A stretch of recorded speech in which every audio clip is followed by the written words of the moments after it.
हमारे कुछ योगा क्लाइंट्स ने पूछा है टेनिस एल्बो में कौन से आसन और कौन सी एक्सरसाइज करनी चाहिए, तो इसके बारे में कुछ प्रकाश डालिए। हाँ बिल्कुल, कुछ एक्सरसाइजेस हैं जिनकी वजह से हम अपनी टेनिस एल्बो के पेन को कम कर सकते हैं। उनमें कुछ एक्सरसाइज हैं जैसे आपकी रिस्ट की स्ट्रेंथनिंग। रिस्ट की स्ट्रेंथनिंग कैसे होगी? आपकी रिस्ट की स्ट्रेचिंग के साथ। तो इस तरीके से आप एक हाथ को सामने रखिए, जिस हाथ में आपके पेन है फिंगर्स को सीधा रखिए, अंगूठे को सीधा रखिए और दूसरे हाथ की हेल्प से इसको पीछे की तरफ थोड़ा सा पुल करिए।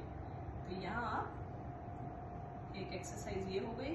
वापस से धीरे से हाथ नीचे लेकर आइए, फिंगर्स को नीचे लेकर आइए और सेम आपको रिस्ट का मूवमेंट अंदर की साइड लेना है दूसरे हाथ की हेल्प से। तो ये आप करेंगे 10-10 सेकंड होल्ड करने से स्टार्ट करेंगे और जैसे जैसे पेन आपका कम होता जाएगा वैसे वैसे आप इसका नंबर बढ़ा सकते हैं, काउंट बढ़ा सकते हैं, होल्डिंग पावर बढ़ा सकते हैं। एक एक्सरसाइज आप ले सकते हैं होल्डिंग बॉल को होल्ड करके। अब जैसे ये बॉल है, सॉफ्ट बॉल आप कोई भी एक हाथ में ले लीजिए और इस तरीके से उसको होल्ड करिए। हाथ को सीधा रखिए, यहाँ पे आप हल्का सा सपोर्ट दे सकते हैं दूसरे हाथ से एल्बो को और फिर धीरे धीरे इसको स्क्वीज करने की कोशिश करिए इस तरीके से। अब सपोज आपके हाथ में बॉल नहीं है, आपके पास बॉल नहीं है, तब क्या आप एक्सरसाइज कर सकते हैं? बिल्कुल, हाथ को सीधा रखिए और केवल फिंगर्स का मूवमेंट रखिए, ओपन क्लोज, ओपन क्लोज। ये एक्सरसाइज भी आपकी 10 से 20 बार आप करेंगे तो डेफिनेटली आपके पेन में आपको इम्प्रूवमेंट दिखेगा। एक और एक्सरसाइज है जो आप कर सकते हैं बॉटल की हेल्प से। तो एक बॉटल लीजिए, पानी से भरी हुई बॉटल होगी, इसको इस तरीके से होल्ड करिए। जिस हैंड में आपके प्रॉब्लम है उस हैंड में आप इसको होल्ड करिए। अब यहाँ पे आपकी ग्रिपिंग है लेकिन यहाँ आपको सपोर्ट देना पड़ेगा। सपोर्ट के लिए आप एक कुशन रख सकते हैं सामने, टेबल के सपोर्ट के साथ भी आप इसको कर सकते हैं। हाथों को आप सीधा ही रखेंगे इस तरीके से, देखिए इस तरीके से रखिए और यहाँ आपको मूवमेंट अगेन रिस्ट का movement in out, up and down. तो ये मूवमेंट आपको करना है जिससे आपकी रिस्ट स्ट्रेंथन हो जाएगी और पेन में आपको रिलीफ मिलेगा। थैंक यू मोनिका जी। मुझे एक बात बताइए, हाँ जी। और प्रॉब्लम तो एल्बो में थी, एक्सरसाइज हम रिस्ट की कर रहे हैं, राइट। तो क्या रिस्ट की एक्सरसाइज करने से एल्बो में आराम मिलेगा? बिल्कुल, जो भी हमारा एक्सटेंशन है, जो भी हमारा फ्लेक्सॉन है वो हमारा रिस्ट से रहता है और रिस्ट की जो मसल्स हैं वो डायरेक्टली कनेक्ट होती हैं आपकी एल्बो से। तो अगर आप रिस्ट के मूवमेंट से रिस्ट की मसल्स को स्ट्रेंथन कर रहे हैं तो आपकी टेनिस एल्बो की प्रॉब्लम भी सॉल्व हो जाएगी।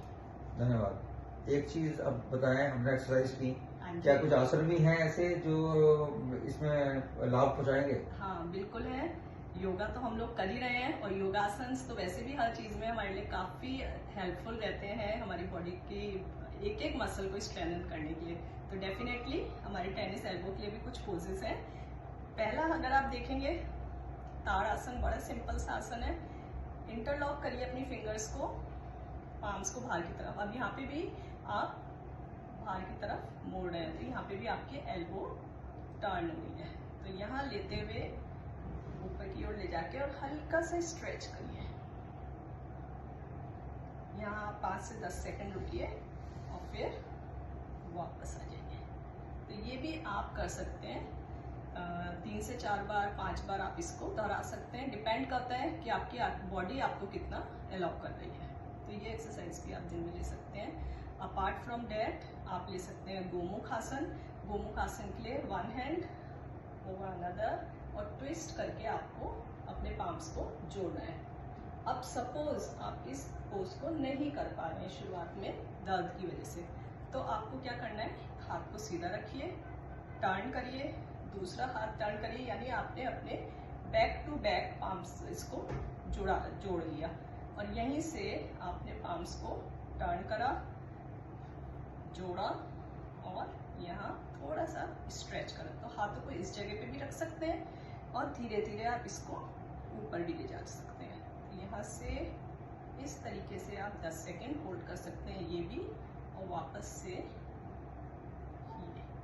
So you can do this one, hold it for 5 to 10 seconds and come back, right? तो ये 2-3 पोज हैं। अपार्ट फ्रॉम डेट देखिए, आपने देखा है कि जितने भी पोजेस हम लोग ले रहे हैं उसमें हमारा पूरा फोकस जो है रिस्ट के मूवमेंट पे है। तो यहाँ आप गोमुख आसन ले सकते हैं। यहाँ आप एक बार हम गोमुख आसन आपको करके बता देते हैं। गोमुख आसन के लिए ये हाथ आपका टर्न होके ऊपर गया, फिंगर्स फेसिंग अप, और दूसरे हाथ को आप लेकर आए यहाँ। तो यहाँ आपकी फिंगर्स टच हो रही है और धीरे से इनको आप लॉक भी कर सकते हैं। अब सपोज आप लॉक नहीं कर पा रहे हैं इसको, तो आप एक टॉवल या स्ट्रैप की हेल्प से भी आप इसको ले सकते हैं। This way. So 1 and 2, 1 and 2। सो ये आपने अगेन 5 to 10 टाइम्स कर लिया, तो भी आपकी रिस्ट और आपकी एल्बोज दोनों की एक्सरसाइज हो रही है। 2 पोजेस और हम बताते हैं जिसमें आप अपने रिस्ट के लिए, टेनिस एल्बो के लिए पोजेस ले सकते हैं। हाथों को नीचे रखिए, दोनों पाम्स को, और आपका कैट एंड काउ पोज। तो इसमें क्या हो रहा है कि आपका प्रेस हो रहे हैं आर्म्स, और यहीं पे आपकी स्ट्रेंथन हो रही है रिस्ट। So 1 2, 1 and 2। ये भी आपने अगेन 5 to 10 टाइम्स कर लिया, और उसके बाद आप ले सकते हैं भुजंग आसन।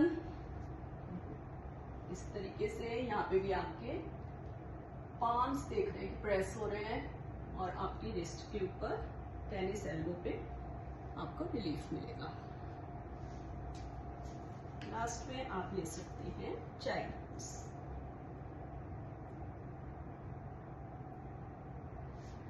तो ये कुछ योगा पोजेस हैं, कुछ सिंपल सी एक्सरसाइजेस हैं जिनको अगर आप रेगुलर बेसिस पे करते हैं, these are very simple and gentle exercises, and if you do it on your regular basis, तो definitely it may relieve your tennis elbow pain. Thank you very much Monika ji. I think आपने बहुत अच्छे से समझाया और बहुत अच्छे से डेमो दिया। ये हमारे जो लोग हैं उनके लिए काफ़ी लाभदायक होगा। बिल्कुल। Thank you very much. Thank you.